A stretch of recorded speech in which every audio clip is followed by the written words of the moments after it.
अल्हम्दुलिल्लाह वस्सलातु अला रसूलिल्लाह। देखिए, बाहर मुल्क में रहने वाले लोग अगर कुर्बानी अपने मुल्क में करवाना चाहते हैं तो उनको दो बातों का ख्याल रखना ये ज़रूरी है। एक ये कि दोनों मुल्कों में कुर्बानी के दिन हों।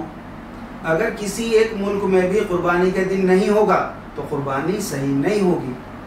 मसलन आप दुबई में हैं, आप दुबई में रहते हैं और अपनी कुर्बानी इंडिया में करा रहे हैं और ईद इंडिया में एक दिन बाद है, तो आपकी कुर्बानी इंडिया में ईद के पहले या दूसरे दिन सही होगी।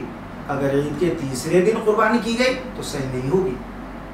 दूसरी बात, जिस जगह कुर्बानी की जा रही है अगर वहाँ ईद की नमाज होती है तो ईद की नमाज से पहले कुर्बानी सही नहीं होगी।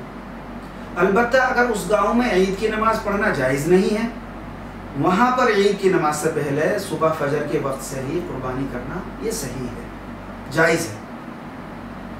और एक मसला ये भी कि अगर एक शहर की मस्जिदों में ईद के औकात, ईद की नमाज के औकात अलग अलग हों तो सबसे पहले जहाँ ईद की नमाज होती है उसका एतबार होगा। वहाँ नमाज हो जाने के बाद पूरे शहर में कुर्बानी की जा सकती है।